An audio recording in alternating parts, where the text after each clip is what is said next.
1977.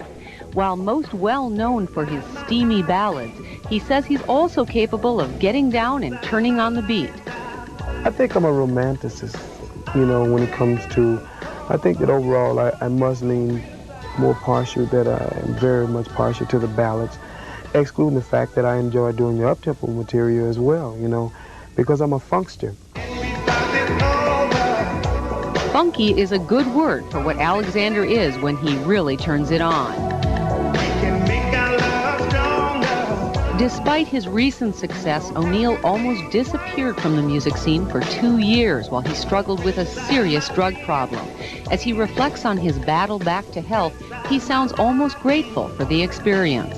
You know, by the grace of God, you know, I've been delivered from that, and it has made me a better person for it.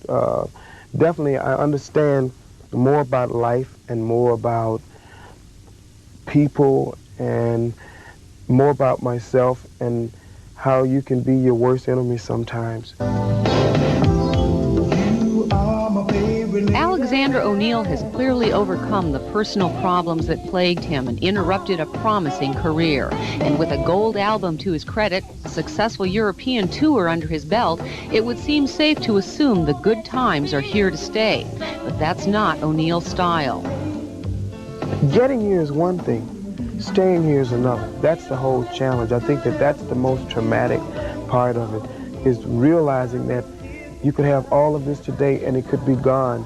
You know, the IRS could take it, or, you know, you could lose a limb or something in a car accident. I mean, these are things that you have to really not take for granted. It may be just this philosophy that gets O'Neill to the top and keeps him there. Gail Plawacki, News 11.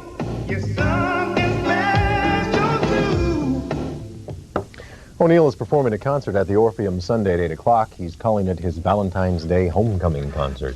I would like to wish everybody a happy Valentine's Day this weekend. The man allegedly terrorized victims at bus stops using a toy gun as his weapon. Regular police staked out a couple of bus stops. Robbery suspects who turned a celebration party for Twin Cities musician Alexander O'Neill into a nightmare.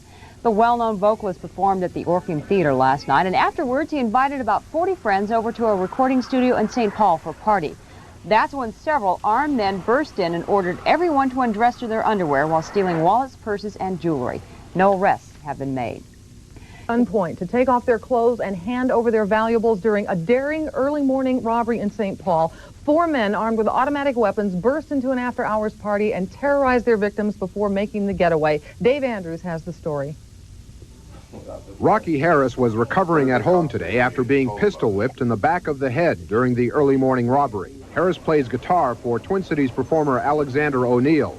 Band members and friends were celebrating O'Neill's performance last night at a party inside this building on Selby Avenue in St. Paul.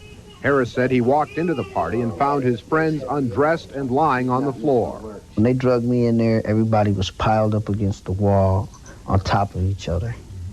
And they had already had them stripped down and everything already. And they had taken their money and wallets? Took all their money, had a box, and they filled it. They took fur coats, jewelry, any jewelry anybody had.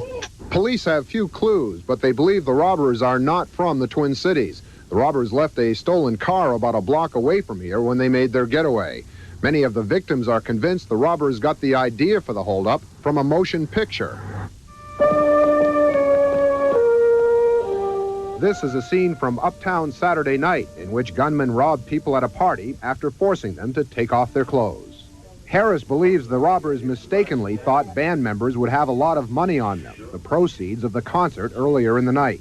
And they was acting like they was waiting for me or something. They said, oh, here he comes. Harris says, in fact, none of the partygoers had a lot of money or jewelry. St. Paul police are trying to develop leads, but so far have no suspects. In St. Paul, I'm Dave Andrews, Channel 5.